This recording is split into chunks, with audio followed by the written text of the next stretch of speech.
Shri M Anwar Sadath, ബഹുമാനപ്പെട്ട മത്സ്യബന്ധനം, സാംസ്കാരികം, യുവജനകാര്യ വകുപ്പ് മന്ത്രി. സർ, ഉണ്ട്. പെരിയാറിൽ മത്സ്യങ്ങൾ ചത്തുപൊങ്ങിയ സംഭവം വിലയിരുത്തുന്നതിനായി 23/5/2024 രാവിലെ 10:30 വകുപ്പിലെ ഉന്നത ഉദ്യോഗസ്ഥർ പ്രസ്തുത സ്ഥലം സന്ദർശിക്കുകയും സർക്കാർ നിർദ്ദേശപ്രകാരം കുഫോസ് പ്രസ്തുത സ്ഥലത്ത് ജലം, മത്സ്യം, ചെളി എന്നീ സാമ്പിൾ എടുത്ത് പരിശോധന നടത്തുകയും ചെയ്തിരുന്നു.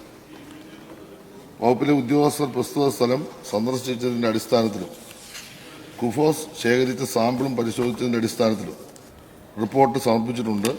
ആ റിപ്പോർട്ട് സംബന്ധിച്ച് ബഹുമാനപ്പെട്ട മുഖ്യമന്ത്രി ഇന്നലെ സഭയിൽ വിശദമായ മറുപടി നൽകിയിട്ടുണ്ട്.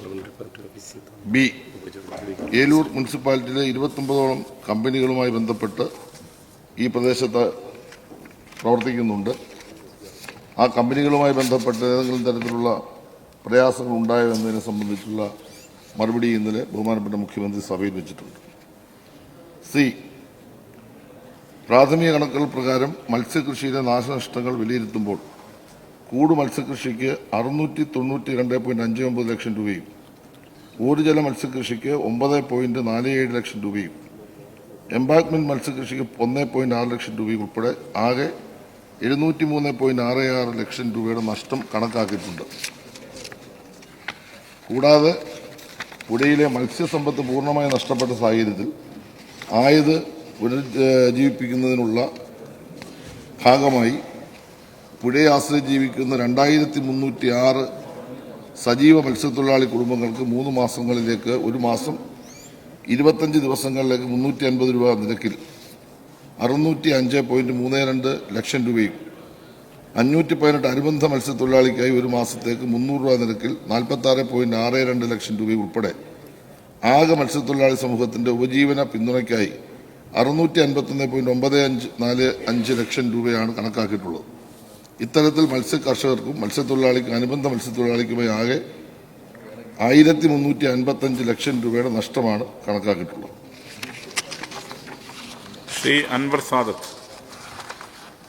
സാർ, ഈ പെരിയാറിലെ മത്സ്യക്കുരുതി നമുക്കറിയാം, വലിയ രീതിയിൽ ചർച്ച ചെയ്യുകയും അതൊരു വസ്തുതയാണെന്ന് നമുക്കെല്ലാവർക്കും അറിയാം. സാറേ, ഈ പെരിയാറിലെ മത്സ്യക്കുരുതിയുമായി ബന്ധപ്പെട്ട് പഠന റിപ്പോർട്ടുകൾ പല രീതിയിലാണ് വന്നിരിക്കുന്നത്. ഇപ്പം നമുക്കറിയാം, പൊല്യൂഷൻ കൺട്രോൾ ബോർഡ് അവരുടെ പഠന റിപ്പോർട്ടിൽ അവർ നടത്തിയ റിപ്പോർട്ടിൽ പറഞ്ഞിരിക്കുന്നത് ഡിസോൾഡ് ഓക്സിജന്റെ ഏറ്റക്കുറച്ചിലുണ്ടെന്ന് പറയും. അതുകൂടാതെ തന്നെ നമുക്കറിയാം, കുഫോസ് ഫിഷറീസിന്റെ ഫിഷോസിന്റെ പഠന റിപ്പോർട്ട് രാസമാലിന്യമാണെന്നും പറയുന്നു. ഇപ്പൊ ഇന്നലെ എനിക്ക് കാണാൻ സാധിച്ചത് റിപ്പോർട്ടർ TV ഇതിന്റെ ഒരു സ്റ്റഡി നടത്തിയിരുന്നു. ആ റിപ്പോർട്ടർ TVയുടെ ഒരു പഠനം, ഒരു കൊച്ചി ശാസ്ത്ര സാങ്കേതിക സർവകലാശാല നടത്തിയ വെള്ളത്തിന്റെ പരിശോധനയിൽ അമോണിയം സൾഫേറ്റ്, നൈട്രേറ്റ് എന്നിവ അപകടകരമായ വിധത്തിൽ കലർന്നിട്ടുണ്ടെന്നും അവര് ഒരു വാർത്ത പുറത്തുവിട്ടിരിക്കുന്നത്. അപ്പൊ വ്യത്യസ്തമായ രീതിയിലുള്ള അഭിപ്രായങ്ങളാണ് ഈ വിഷയത്തിൽ വന്നത്. അപ്പൊ അതുകൊണ്ട് ഇതിനകത്തൊരു ഗവൺമെന്റ് തന്നെ ഇതിനകത്തൊരു തീരുമാനം, ഇതെന്താണ് യഥാർത്ഥത്തിൽ കലർന്നിട്ടുള്ളത്, ഇതിന് ഈ പൊല്യൂഷൻ കൺട്രോൾ പറഞ്ഞതാണോ, അല്ലെങ്കിൽ സ്വാഭാവികമായിട്ടും ഇപ്പോൾ ഈ കൊച്ചി ശാസ്ത്ര സാങ്കേതിക സർവകലാശാല പറഞ്ഞതാണോ, കുഫോസ്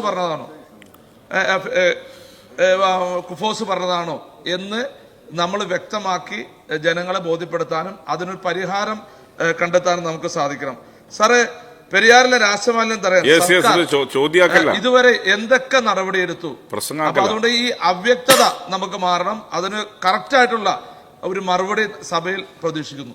ഇതിനകത്ത് വ്യവസായ വകുപ്പിന്റെ കീഴിലുള്ള മലിനീകരണ നിയന്ത്രണ ബോർഡിന്റെ ഒരു പഠനം റിപ്പോർട്ടും അവർ തയ്യാറാക്കുന്നുണ്ട്.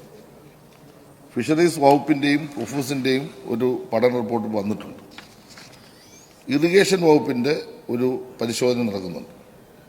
ഈ 3 വകുപ്പുകളുമായി ബന്ധപ്പെട്ടതായതുകൊണ്ടാണ് ബഹുമാനപ്പെട്ട മുഖ്യമന്ത്രി തന്നെ ഇന്നലെ ആദ്യത്തെ ഭാഗം വിശദീകരിച്ചത്. സർ, ഇത് കൂടുതൽ പഠനങ്ങളും പരിശോധനകളും ആവശ്യമായതുകൊണ്ട് ആ കാര്യം നടന്നുകൊണ്ടിരിക്കുകയാണ്. മത്സ്യത്തൊഴിലാളികൾക്ക് വന്നിട്ടുള്ള നഷ്ടം പരിഹരിക്കുന്ന കാര്യം ഇന്നലെ ഇവിടെ തന്നെ സഭയിൽ ബഹുമാനപ്പെട്ട മുഖ്യമന്ത്രി പറഞ്ഞു കഴിഞ്ഞു. ഈ 3 വകുപ്പുകളുമായി ബന്ധപ്പെട്ട റിപ്പോർട്ടുകൾ ഏകോപിപ്പിച്ച് അത് സംബന്ധിച്ചൊരു തീരുമാനം ഗവൺമെന്റ് ഭാഗത്ത് ഉണ്ടാകുമെന്നാണ് പറയാനുള്ളത്. Second question. സർ, നഷ്ടപരിഹാരം കൊടുക്കുമെന്ന് ഇന്നലെ മുഖ്യമന്ത്രി സഭയിൽ പറഞ്ഞു. പക്ഷെ അവിടെയും ഒരു വ്യക്തതയിൽ എന്ന് കൊടുക്കുമെന്ന് പറയുന്നില്ല. സാർ, ഇന്ന് ആ പ്രദേശത്തുള്ള ഈ നമുക്കറിയാം, ഈ മത്സ്യത്തൊഴിലാളികൾ അല്ലെങ്കിൽ ഇതുമായി ബന്ധപ്പെട്ട് നഷ്ടം വന്ന ഒത്തിരി ആളുകളുണ്ട്. അവർ വളരെ പാവപ്പെട്ടവരാണ്. ഈ മത്സ്യകൃഷി നടത്തുന്നത് വളരെ പാവപ്പെട്ടവരാണ്. ആ പാവപ്പെട്ടവരായ ആളുകൾക്ക് സമയബന്ധിതമായി നമുക്ക് അവർക്ക് ഈ നഷ്ടപരിഹാരം കൊടുക്കാൻ സാധിക്കുമോ? സാധാരണ നഷ്ടപരിഹാരം കൊടുക്കുമ്പോൾ നമുക്കറിയാം അതിന്റെ ഒരു ഇത്ര ശതമാനം കൊടുക്കുള്ളൂ. പക്ഷെ അതല്ല, അവർക്ക് പൂർണ്ണമായ തുക, അവർക്ക് എത്രമാത്രം പൈസ വന്നിട്ടോ നഷ്ടം വന്നിട്ടുണ്ടോ അതിന്റെ പൂർണ്ണമായ തുക സർക്കാരിന് കൊടുക്കാൻ സാധിക്കുമോ?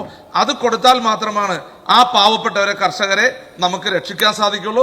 അത് ഗവൺമെന്റ് ഗൗരവമായി എടുത്തുകൊണ്ട് ആ പൂർണ്ണമായ തുക കൊടുക്കാൻ സാധിക്കുമോ എന്നാണ് ബഹുമാനപ്പെട്ട മന്ത്രിയോട് ചോദിക്കാനുള്ളത്.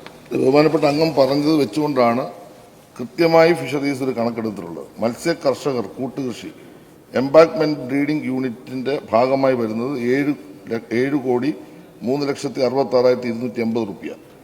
മത്സ്യത്തൊഴിലാളി ചീനവല, കുറ്റിവല തൊഴിലാളി ഉൾപ്പെടെ വരുന്നത് 6,05,32,500 രൂപ. മത്സ്യ അനുബന്ധ തൊഴിലാളികൾക്ക് നമ്മൾ സപ്പോർട്ട് ചെയ്യേണ്ടത് 46,62,000 രൂപ. 13,55,60,780 രൂപ. ഇതുമായി ബന്ധപ്പെട്ട് മത്സ്യത്തൊഴിലാളിക്ക് വന്നിട്ടുള്ള നഷ്ടം പരിഹരിക്കാനാണ് ഉദ്ദേശിക്കുന്നത്. ആ കാര്യമാണ് സഭയിൽ അറിയിച്ചിട്ടുള്ളത്. ശ്രീ റോജി എം ജോൺ അതോറൈസ്ഡ് പ്രകാരം ശ്രീ എം വിൻസെന്റ്. ഈ വർഷത്തെ നഷ്ടം തന്നെ കണക്കാക്കിയിരിക്കുന്നത് 7 കോടിയിലേറെ രൂപയാണ്. 7 കോടി രൂപയിലേറെ മത്സ്യസമ്പത്ത് നഷ്ടപ്പെട്ടു എന്നുള്ളതാണ്. സാർ, ഇത് ഈ വർഷം മാത്രം ഉണ്ടായ ഒരു പ്രതിഭാസമല്ല. കഴിഞ്ഞ വർഷവും ഇതുപോലെ മത്സ്യസമ്പത്ത് നഷ്ടപ്പെട്ടു. പാതാളത്തിലെ റെഗുലേറ്റർ കം ബ്രിഡ്ജ് തുറക്കുന്നതിലൂടെയാണ്, അവിടെ നിന്നാണ് രാസമാലിന്യം കടന്ന വെള്ളം ഇതിനകത്തോട്ട് വരുന്നത്. അപ്പോൾ ഇതിനെ സംബന്ധിച്ച് ഇപ്പോഴും പഠനം നടത്തുന്നു എന്ന് പറയുകയാണ്. അപ്പോൾ യഥാർത്ഥത്തിൽ പഠനം നടത്തി കുറ്റക്കാരായിട്ടുള്ള ഡിപ്പാർട്ട്മെന്റിനോ അല്ലെങ്കിൽ കുറ്റക്കാരായിട്ടുള്ള വ്യവസായശാലകളാണെങ്കിൽ അതിനെതിരായിട്ട് നടപടി സ്വീകരിക്കാൻ നടപടി ഉണ്ടാവുമോ? ഈ വെള്ളം ശുദ്ധീകരിക്കുന്ന പ്ലാന്റുകളുള്ള വ്യവസായശാലകളുണ്ട്, ഇല്ലാത്ത വ്യവസായശാലകളുണ്ട്. ഈ വന്ന റിപ്പോർട്ടുകളിടത്തും അതിന്റെ ഭാഗമായിട്ടാണ് മത്സ്യം ചത്തുപൊങ്ങിയതെന്നതിനെ സംബന്ധിച്ച് കൃത്യമായി പറഞ്ഞിട്ടില്ല. എന്നാൽ അതിലൊരു കാര്യം പറഞ്ഞിട്ടുള്ളത്, അത് സംബന്ധിച്ച് കൂടുതൽ പരിശോധന ആവശ്യമാണ് എന്ന് പറഞ്ഞിട്ടുണ്ട്. ആ ഭാഗത്തേക്ക് നമ്മളിപ്പോൾ കടക്കുകയാണ്. അങ്ങ് പറഞ്ഞ പോലെ ഇറിഗേഷന്റെ കീഴിലുള്ള ഈ ബ്രിഡ്ജ് തുറന്നപ്പോഴാണ് ഈ സംഭവം നടന്നത് എന്ന് പറയുന്നത് 100% വസ്തുതാപരമല്ല. അത് ഇറിഗേഷനാണ് പരിശോധിക്കേണ്ടത്. ആ ഡിപ്പാർട്ട്മെന്റ് അതിപ്പോൾ പരിശോധിക്കുന്നുണ്ടെന്നാണ് ഞാൻ മനസ്സിലാക്കുന്നത്. Shri T J Vinod.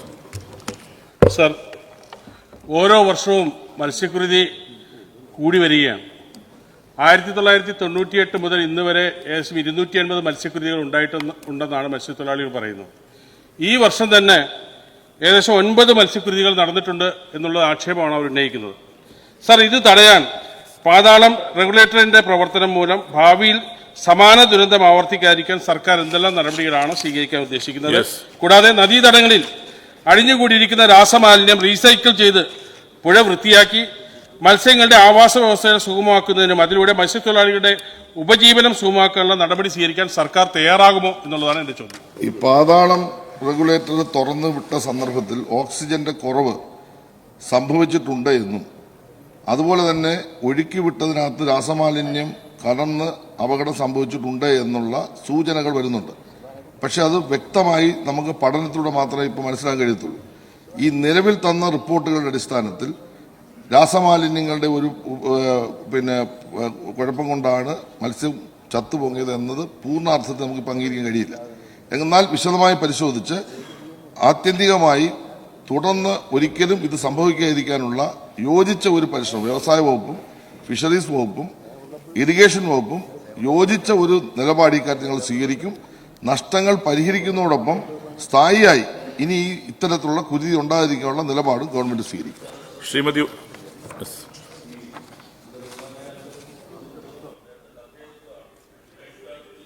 മൈക്കൊന്നു. ഇതിന്റെ അടിസ്ഥാനത്തിൽ ഇറിഗേഷൻ ഈ റെഗുലേറ്റർ ഓപ്പൺ ചെയ്യുന്നതിന് ഒരു പ്രോട്ടോകോൾ ഉണ്ടാക്കണമെന്ന് ഇപ്പോൾ നിശ്ചയിച്ചിട്ടുണ്ട്.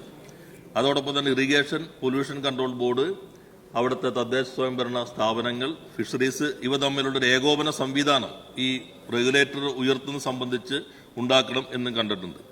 3 ഗ്രീൻ ട്രിബ്യൂണലും സുപ്രീം കോടതി എല്ലാം പറഞ്ഞിട്ടുള്ള നിർദ്ദേശങ്ങൾ അതിൽ ഇനി ഏതെങ്കിലും നടപ്പിലാക്കാനുണ്ട്, അവശേഷിക്കുന്നത് ഏതൊക്കെ, അത് സംബന്ധിച്ച് ഒരു ഉന്നതതല യോഗം ചേരണമെന്നുള്ള കാര്യം നേരത്തെ മുഖ്യമന്ത്രി തന്നെ നിർദ്ദേശിക്കുകയുണ്ടായി. ബാക്കി കാര്യങ്ങൾ വിവിധ റിപ്പോർട്ടുകൾക്കകത്ത് വന്ന് ഇവിടെ ബഹുമാനായ മന്ത്രി സൂചിപ്പിച്ചിട്ടുണ്ട്. ശ്രീമതി ഉമാ തോമസ്.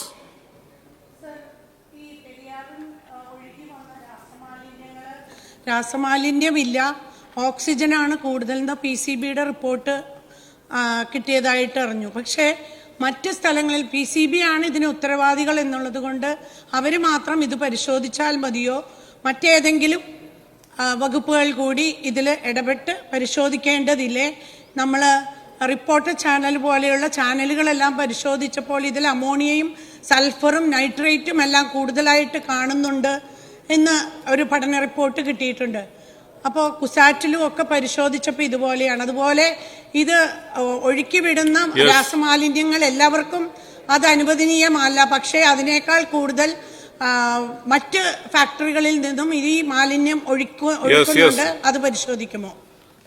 ഇതാണ് ഞാൻ ആദ്യം പറഞ്ഞത്. ഇപ്പൊ ഈ ETP മോണിറ്ററിങ്ങിനായിട്ട് കുഫോസ്, ഫിഷറീസ് വകുപ്പ്, പൊല്യൂഷൻ കൺട്രോൾ ബോർഡ് ഇവരെ എല്ലാം കൂടി ഉൾപ്പെടുത്തി ഇറിഗേഷൻ ജില്ലാ കളക്ടർ ചെയർമാനായിട്ടൊരു മോണിറ്ററിംഗ് കമ്മിറ്റി തന്നെ ഇപ്പൊ ഇതിലേക്ക് കാര്യങ്ങൾ മുന്നോട്ട് കൊണ്ടുപോകാൻ വേണ്ടി നിശ്ചയിക്കുകയും ബഹുമാനപ്പെട്ട മന്ത്രി പറഞ്ഞ ചില നടപടിക്രമങ്ങൾ ഞങ്ങൾ ആരംഭിച്ചിട്ടുണ്ട്.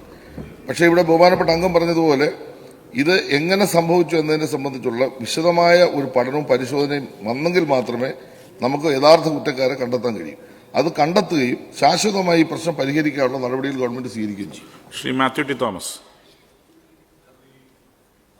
മാലിന്യത്തെ തുടർന്നുണ്ടായ മത്സ്യത്തിൻ്റെ നഷ്ടമാണ് ഇവിടെ ചർച്ച ചെയ്യുന്നത്. നദികളിലും മറ്റ് ജലാശയങ്ങളിലും മാലിന്യം തള്ളുന്നതിനെതിരെ ശക്തമായ നിയമ വ്യവസ്ഥകൾ ഇന്ന് നിലവിലുണ്ട്. ഇറിഗേഷൻ ആൻഡ് വാട്ടർ കൺസർവേഷൻ ആക്ടിലും കഴിഞ്ഞ വർഷം പാസാക്കിയ പബ്ലിക് ഹെൽത്ത് ആക്ടിലുമൊക്കെ ജാമ്യമില്ലാത്ത കുറ്റമായി ഇത് ഉൾക്കൊള്ളിച്ചിട്ടുണ്ട്, വ്യവസ്ഥ ചെയ്തിട്ടുണ്ട്. പക്ഷെ നിർഭാഗ്യവശാൽ ഈ വ്യവസ്ഥകൾ നടപ്പിലാക്കാനാവുന്നില്ല. ഒരിടത്ത് പോലും ജലാശയങ്ങൾ മലിനമാക്കുന്നവർക്കെതിരെ ഈ നിയമവ്യവസ്ഥകൾ വെച്ച് കേസെടുക്കാൻ നമ്മൾ തയ്യാറാവുന്നില്ല. അതുകൊണ്ട് ഫിഷറീസ് വകുപ്പ് മന്ത്രി എന്നതിൽ അങ്ങ് മുൻകൈ എടുത്ത് ബന്ധപ്പെട്ട വകുപ്പുകളുമായി ചർച്ച ചെയ്ത് പോലീസിനെ കൂടി ഉൾപ്പെടുത്തിക്കൊണ്ട് കർശനമായി ഈ നിയമവ്യവസ്ഥകൾ നടപ്പിലാക്കാനുള്ള നടപടികൾ സ്വീകരിക്കും. ബഹുമാനപ്പെട്ട അംഗം സൂചിപ്പിച്ചത് ഗൗരവമായ പ്രശ്നം തന്നെയാണ്. ബന്ധപ്പെട്ട വകുപ്പുകളുമായി ചർച്ച ചെയ്ത കാര്യത്തിൽ ഒരു തീരുമാനം ഉണ്ടാക്കാം. ശ്രീ KJ മാക്സി. പെരിയാറിലുണ്ടായ മനുഷ്യക്കുരുതിയിൽ അവിടെ മത്സ്യബന്ധനം നടത്തുന്ന മത്സ്യത്തൊഴിലാളികളുടെ ജീവിതത്തിന് പ്രതികൂലമായി ബാധിച്ചിട്ടുണ്ട്. എന്നാൽ അത് പരിഹരിക്കാൻ വേണ്ടിയിട്ട് എന്തൊക്കെ നടപടികളാണ് സ്വീകരിക്കാൻ ഉദ്ദേശിക്കുന്നത്? Yes minister. സർ, പെരിയാറിലെ മത്സ്യസമ്പത്തിനെ ആശ്രയിച്ച് ഏകദേശം 2248 സജീവ മത്സ്യത്തൊഴിലാളികളും 512 അനുബന്ധ മത്സ്യത്തൊഴിലാളികളും ഉപജീവനം നടത്തുന്നുണ്ട്. കൂടാതെ 150ഓളം ചീനവലകളും പ്രവർത്തിച്ചു വരുന്നു. പെരിയാറിലുണ്ടായ മത്സ്യക്കുരുതിയിൽ ഈ ജലാശയത്തിലെ മത്സ്യസമ്പത്ത് നശിച്ചു പോയതായി മനസ്സിലാക്കുന്നു. ഇത് പുഴയെ ആശ്രയിച്ച് ഉപജീവനം നടത്തിവരുന്ന മത്സ്യത്തൊഴിലാളികളെയും അനുബന്ധ മത്സ്യത്തൊഴിലാളികളെയും പ്രതികൂലമായി ബാധിച്ചിട്ടുണ്ടെന്ന് തന്നെയാണ് ഗവൺമെന്റ് വിലയിരുത്തിയിട്ടുള്ളത്. പുഴയിലെ തനത് മത്സ്യസമ്പത്തിന്റെയും മത്സ്യവിഭവത്തിന്റെയും ആവാസ വ്യവസ്ഥയുടെയും പുനരുജ്ജീവനത്തിനായി ഈ മേഖലയിലെ വിഷയങ്ങൾ വിദഗ്ധർ, മത്സ്യത്തൊഴിലാളികൾ, മത്സ്യ കർഷകർ, ഉദ്യോഗസ്ഥർ എന്നിവർ ചർച്ച ചെയ്ത് മത്സ്യവിത്ത് നിക്ഷേപ പദ്ധതി, മത്സ്യസങ്കേതങ്ങൾ സ്ഥാപിക്കൽ, സ്വാഭാവിക പ്രജനന കേന്ദ്രങ്ങൾ സ്ഥാപിക്കൽ തുടങ്ങിയവ പ്രായോഗികത പരിശോധിച്ച് നടപ്പാക്കും. പെരിയാറിലെ മത്സ്യസമ്പത്തിനെ ആശ്രയിച്ച് ജീവിക്കുന്ന മത്സ്യത്തൊഴിലാളികൾക്ക് ന്യായമായ നഷ്ടപരിഹാരം നൽകും. സ്ഥായിയായി ഈ പ്രശ്നത്തിന് പരിഹാരം കാണുന്നതിന് വേണ്ടിയുള്ള എല്ലാ നടപടികളും ഏറ്റവും വേഗം സ്വീകരിക്കും. ശ്രീ K. ബാബു തൃപ്പൂണിത്തറ. സർ, പെരിയാറിലെ മത്സ്യക്കുരുതി നടന്ന അതേ കാലഘട്ടത്തിൽ തന്നെ മരട് മുനിസിപ്പാലിറ്റിയിലെ കുണ്ടന്നൂർ പുഴയിലും വലിയ തോതിലുള്ള മത്സ്യനാശം സംഭവിക്കുകയുണ്ടായി. ഈ കാര്യം ഗവൺമെന്റ് ശ്രദ്ധയിൽപ്പെട്ടിട്ടുണ്ടോ? ഉണ്ടെങ്കിൽ അവർക്ക് കൂടി നഷ്ടപരിഹാരം കൊടുക്കുന്നതിനെ കുറിച്ച് ഗവൺമെന്റ് ഗൗരവമായി ആലോചിക്കും. സാർ, നഷ്ടപരിഹാരം കൊടുക്കുമെന്ന് ബഹുമാനപ്പെട്ട മുഖ്യമന്ത്രിയും ബഹുമാനപ്പെട്ട ഫിഷറീസ് വകുപ്പ് മന്ത്രിയും ആവർത്തിച്ച് പറയുന്നുണ്ടെങ്കിലും ഇതിനെന്തെങ്കിലും സമയനിഷ്ഠയുണ്ടോ എന്ന് കൂടി ഒന്ന് വ്യക്തമാക്കണം. Yes minister. അതിലിപ്പോ ഈ ആദ്യം ബഹുമാനപ്പെട്ട അംഗം ഉന്നയിച്ച വിഷയം നമ്മുടെ ശ്രദ്ധയിൽ വന്നിട്ടുണ്ട്. അത് പരിശോധിക്കാനായിട്ട് ഉദ്യോഗസ്ഥന്മാർ നിർദ്ദേശത്തിലുണ്ട്. സമയം വെച്ചിട്ട് പണം കൊടുക്കുന്നതിനെ പറ്റി ഇപ്പം പറയാൻ കഴിയില്ല. പണം വരുന്ന മുറയ്ക്ക് പണം കൊടുക്കും. യെസ് ശ്രീമതി ദലീമ. സർ, മത്സ്യകൃഷിക്ക് അനുയോജ്യമായ പൊതുജലാശയങ്ങളെ ഉപയോഗപ്പെടുത്തി മത്സ്യകൃഷി കൂടുതൽ കാര്യക്ഷമമാക്കുന്നതിന് പദ്ധതികളുണ്ടോ എന്ന് വിശദമാക്കി. Yes minister. സർ, തരിശു കിടക്കുന്ന പാടങ്ങളിൽ മത്സ്യകൃഷി ചെയ്യുന്നതിന് വേണ്ടിയുള്ള ഒരുപാട് നടപടികൾ നമ്മൾ സ്വീകരിച്ചിട്ടുണ്ട്. ലഭ്യമായ കണക്ക് പ്രകാരം പൊക്കാളി, കോൾ, കൈപ്പാട് എന്നീ മേഖലകളായി 7,947 ഹെക്ടർ കൃഷിയിടങ്ങളാണ് നിലവിലുള്ളത്. ഇതിൽ 6,700 ഹെക്ടർ പ്രദേശങ്ങളും നെൽകൃഷിയോ മത്സ്യകൃഷിയില്ലാതെ തരിശായി കിടക്കുകയാണെന്ന് കാണുന്നു. നെൽകൃഷിക്ക് ഉപയുക്തമല്ലാത്ത ഇത്തരം പ്രദേശങ്ങൾ മത്സ്യ ചെമ്മീൻ കൃഷിക്കായി ഉപയോഗിക്കുകയാണെങ്കിൽ ഏകദേശം 56,250 മെട്രിക് ടൺ മത്സ്യ ചെമ്മീൻ ഉൽപ്പാദിപ്പിക്കാൻ കഴിയുമെന്നാണ് ഞങ്ങൾ കണക്കാക്കിയിട്ടുള്ളത്. വർഷങ്ങളായി യാതൊരു കൃഷിക്കും ഉപയോഗിക്കാത്ത തരിശായി കിടക്കുന്ന പൊക്കാളി, കോൾ, കൈപ്പാട് നിലങ്ങളിൽ കൃഷി വകുപ്പിന്റെയും ഫിഷറീസ് വകുപ്പിന്റെയും ബന്ധപ്പെട്ട മന്ത്രിമാരും ഉദ്യോഗസ്ഥന്മാരുമായി ഇപ്പോൾ പല റൗണ്ട് ചർച്ചകൾ കഴിഞ്ഞു. ഒരു ജോയിന്റ് ഇൻസ്പെക്ഷൻ നടന്നുകൊണ്ടിരിക്കുകയാണ്. ഏറ്റവും വേഗം ഈ സ്ഥലങ്ങൾ അന്തിമമായി നിശ്ചയിച്ച് അവിടെ കൃഷി ഇറക്കുന്നതായിരിക്കും. മുഹമ്മദ് മൊഹസിൻ. സർ, പെരിയാറിലെ വിഷയം വളരെ ഗൗരവമുള്ളത് തന്നെയാണ്. സർക്കാർ വളരെ അടിയന്തരമായി അതിൽ ഇടപെട്ടു. എൻ്റെ ചോദ്യം, നമ്മുടെ പുഴകളിലും ജലാശയങ്ങൾ, ശുദ്ധജല തടാകങ്ങളിലും ഒക്കെ തന്നെ വെള്ളം, അതിൻ്റെ ക്വാളിറ്റി നിരന്തരമായി നമ്മൾ ചെക്ക് ചെയ്യുന്നില്ല. ഒരു റെഗുലർ ഇൻ്റർവെല്ലിൽ അത് ചെക്ക് ചെയ്തുകൊണ്ട് അതിൻ്റെ ക്വാളിറ്റി എൻഷുർ ചെയ്യാൻ, അതിൽ രാസമാലിന്യം അല്ലെങ്കിൽ മറ്റ് അപകടകരമായ എന്തെങ്കിലും കലർന്നിട്ടുണ്ടെങ്കിൽ വളരെ അടിയന്തരമായി അവിടുത്തെ തദ്ദേശ സ്ഥാപനങ്ങളുടെ സഹായത്തോടു കൂടി അത് ആ ക്വാളിറ്റി ഉറപ്പുവരുത്താനും പറ്റുന്ന ഒരു പദ്ധതി ആവിഷ്കരിച്ച് നടപ്പിലാക്കാൻ കഴിയുമോ എന്നുള്ളത്. Yes minister. ആ കാര്യത്തിൽ ഇപ്പോൾ ഫിഷറീസ് വകുപ്പ് ഒരു ആരോഗ്യം നടത്തുന്നുണ്ട്. ഈ കാര്യങ്ങൾ, ഈ അപകടം സംഭവിച്ചതിന്റെ അടിസ്ഥാനത്തിൽ അത്തരം ഒരു പദ്ധതി ഞങ്ങൾ തയ്യാറാക്കി. അത് ഇപ്പം പരിശോധിക്കുന്ന സംവിധാനം ഉണ്ടെങ്കിലും അത് വ്യാപകമായ രൂപത്തിൽ ഒരു പരിശോധനാ സംവിധാനത്തിലേക്ക് അത് മാറ്റാനാണ് ഗവൺമെന്റ് ഉദ്ദേശിക്കുന്നത്. ശ്രീ KM സച്ചിൻ ദേവ്. കൃഷി പ്രോത്സാഹിപ്പിക്കുന്നതിന് വേണ്ടി വ്യത്യസ്തമായ പദ്ധതികളാണ് സംസ്ഥാന ഗവൺമെന്റ് നടപ്പിലാക്കി വരുന്നത്. സർ, നമ്മുടെ മണ്ഡലങ്ങളിലെല്ലാം വർഷങ്ങളായി തരിശായി കിടക്കുന്ന നിരവധി പാടങ്ങൾ നിൽക്കുന്നുണ്ട്. ആ പാടങ്ങൾ കേന്ദ്രീകരിച്ചുകൊണ്ട് വ്യത്യസ്ത സൊസൈറ്റികളും സംഘടനകളും മത്സ്യമേഖലയിൽ ഇടപെടുന്ന കൂട്ടായ്മകളുമെല്ലാം മത്സ്യകൃഷി നടത്താൻ താല്പര്യം പ്രകടിപ്പിക്കുന്നുണ്ട്. അതിന് സർക്കാരിന്റെ പ്രത്യേകമായ പ്രോത്സാഹനം ഉണ്ടാകുമോ? എന്തെങ്കിലും പദ്ധതികൾ പുതിയതായി ആവിഷ്കരിക്കാൻ തീരുമാനിച്ചിട്ടുണ്ടോ? മത്സ്യകൃഷിക്ക് അനുയോജ്യമായ പൊതുജലാശയങ്ങളെ ഉപയോഗപ്പെടുത്തി മത്സ്യകൃഷി കൂടുതൽ കാര്യക്ഷമമാക്കുന്നതിന് വേണ്ടിയുള്ള ഒരു ജനകീയ മത്സ്യകൃഷി പദ്ധതി ഇപ്പം നടപ്പാക്കാൻ ആരംഭിച്ചു. കഴിഞ്ഞ വർഷം നമ്മൾ ആരംഭിച്ചു. അതിന്റെ ഭാഗമായി 50 ഹെക്ടർ പ്രദേശത്ത് എംബാക്ക്മെന്റ് മത്സ്യകൃഷി, അത് വലിയ വിജയമാണ് സാർ. അതുപോലെ തന്നെ 40 എണ്ണം വലവളപ്പുകളുടെ മത്സ്യകൃഷി, പെൻകൃഷി, അത് ആവിഷ്കരിച്ച് ഇപ്പോൾ നടപ്പാക്കി വരുന്നു. ഇതിനായി പ്രസ്തുത പദ്ധതി യഥാക്രമം 450 ലക്ഷം 42 ലക്ഷം രൂപ വകയിരുത്തിയിട്ടുണ്ട്. കൂടാതെ നടപ്പ് സാമ്പത്തിക വർഷം ജനകീയ മത്സ്യകൃഷി പദ്ധതിയിൽ ഉൾപ്പെടുത്തി 75 ഹെക്ടർ പ്രദേശത്ത് എംബാക്ക്മെന്റ് മത്സ്യകൃഷി, 40 എണ്ണം വലവളപ്പുകളിലെ മത്സ്യകൃഷി എന്നീ പദ്ധതികൾ നടപ്പാക്കുന്നതിനുള്ള നടപടികൾ ആരംഭിച്ചിട്ടുണ്ട്. പഞ്ചായത്ത്, തദ്ദേശ സ്വയംഭരണ സ്ഥാപനങ്ങൾക്ക് എല്ലാ സ്ഥാപനങ്ങളുമായി ബന്ധപ്പെട്ട് ബഹുമാനപ്പെട്ട MLA കൂടി മുൻകൈയെടുത്താൽ ഈ ജനകീയ മത്സ്യകൃഷി വ്യാപകമായി കേരളത്തിൽ നടപ്പാക്കാൻ കഴിയും. അതിന് എല്ലാവരുടെയും സഹായം ഇതിനുണ്ടാകണമെന്ന് കൂടി അഭ്യർത്ഥിക്കുകയാണ്. Shri Thomas K Thomas. Sir, ഏറ്റവും അധികം ഉൾനാടൻ മത്സ്യത്തൊഴിലാളികളുടെ പ്രദേശമാണ് കുട്ടനാട്, എൻ്റെ പ്രദേശം. പക്ഷേ പോളകളുടെ ശല്യവും അതുപോലെ തന്നെ വെള്ളത്തിൻ്റെ സർക്കുലേഷൻ ഇല്ലാത്ത കാരണം മത്സ്യത്തിന് പഴയ പോലുള്ള ടേസ്റ്റോ കാര്യങ്ങളോ ഒന്നുമില്ല. അത് കഴിക്കുക, പണ്ടത്തെ മത്സ്യം എന്ന് പറഞ്ഞാൽ കഴിച്ചു കഴിഞ്ഞാൽ അതിന് പ്രത്യേക ടേസ്റ്റ് ഉണ്ടായിരുന്നു. അതിൻ്റെ മെയിൻ കാരണം ഈ സർക്കുലേഷൻ ഇല്ലാത്തതാണ്. അപ്പോൾ അടിയന്തരമായി ഇറിഗേഷൻ ഡിപ്പാർട്ട്മെൻറ്റും അതുപോലെ തന്നെ ഫിഷറീസും കൂടെ ചേർന്ന് ഇതിനൊരു തീരുമാനം ഉണ്ടാക്കുമോ? കാരണം ഈ കിടക്കുന്ന പോളകളും മാലിന്യങ്ങളും മാറ്റി മത്സ്യം വളരത്തക്ക ഒരു സംവിധാനം ഉണ്ടാക്കുവാനായിട്ട് മുൻകൈയെടുക്കുമോ എന്നുള്ളതാണ് എൻ്റെ ചോദ്യം. ബഹുമാനപ്പെട്ട മെമ്പർ പറഞ്ഞത് ശരിയാണ്. പക്ഷേ ഫിഷറീസ് വകുപ്പിന് മത്സ്യം വളർത്താനുള്ള എല്ലാ അവകാശവും ഉണ്ട്, പോള മാറ്റാനുള്ള അവകാശം ഇല്ലാത്തതുകൊണ്ട് അങ്ങ് പറഞ്ഞ കാര്യം ബഹുമാനപ്പെട്ട മറ്റു വകുപ്പുകളോട് നമ്മൾ സംസാരിക്കുന്നതായിരിക്കും. ശ്രീ KN ഉണ്ണികൃഷ്ണൻ. പൊതുജലാശയത്തിൽ മത്സ്യം, കക്ക എന്നിവയുടെ സംരക്ഷണത്തിനായി നടത്തിവരുന്ന പദ്ധതികൾ എന്തെല്ലാമാണെന്നും പൊതുജലാശയങ്ങളിലെ അനധികൃത മത്സ്യബന്ധനം തടയുന്നതിന് നിലവിൽ നിയമമുണ്ടോ, അത് കൂടുതൽ കാര്യക്ഷമമാക്കുന്നതിന് നടപടികൾ സ്വീകരിക്കുമോ എന്നാണ് എൻ്റെ ചോദ്യം. സാർ, പൊതുജലാശയങ്ങളിൽ അനധികൃതമായി മത്സ്യം വളർത്തി അല്ലെങ്കിൽ മത്സ്യക്കുരുതി നടത്തുന്ന ഏതെങ്കിലും തരത്തിലുള്ള കേസ് വന്നാൽ ശക്തമായ നടപടി സ്വീകരിക്കാനുള്ള നിയമവും സംവിധാനം നിലവിലുണ്ട്. ഞാൻ ആമുഖമായി തന്നെ ഇവിടെ നടപ്പാക്കുന്ന പൊതുജലാശയങ്ങളെ കൃഷി രീതിയെപ്പറ്റി പറഞ്ഞു. വ്യാപകമായ രൂപത്തിൽ ഫിഷറീസ് വകുപ്പ് എന്ന നിലയിൽ നമ്മൾ ചെയ്യാവുന്ന മാക്സിമം കാര്യങ്ങൾ ചെയ്യുന്നുണ്ട്. തദ്ദേശ സ്വയംഭരണ സ്ഥാപനങ്ങളുടെ സഹായത്തോടെ ബഹുമാനപ്പെട്ട MLA കൂടി മുൻകൈയെടുത്താൽ വലിയ തോതിൽ കേരളത്തിൽ ജനകീയ മത്സ്യകൃഷിയിലേക്ക് പൊതുജലാശയങ്ങളുടെ കൃഷി വ്യാപിപ്പിക്കാൻ കഴിയുമെന്നുള്ളതാണ് വസ്തുത.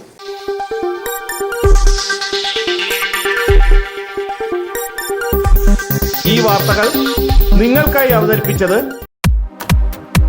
നിങ്ങളുടെ സ്വപ്ന ഭവനങ്ങൾക്ക് ചാരുത പകരാൻ അന്താരാഷ്ട്ര നിലവാരത്തിലുള്ള LED ലൈറ്റുകളുടെയും ബ്രാൻഡഡ് ഇലക്ട്രിക്കൽ, പ്ലംബിംഗ്, സാനിറ്ററി ഫിറ്റിംഗ്സുകളുടെയും വമ്പൻ ശ്രേണി ഒരുക്കി CS agencies and electricals, Mamam പാലത്തിന് സമീപം, Palamoodu, Attingal. Phone 9349636108 702552331. CS Agencies and Electricals, Mamam പാലത്തിന് സമീപം, പാലമൂട്, ആറ്റിങ്ങൽ.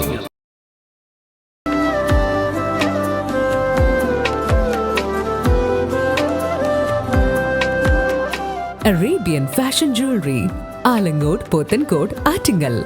അതിരുകളില്ലാത്ത ആത്മബന്ധം.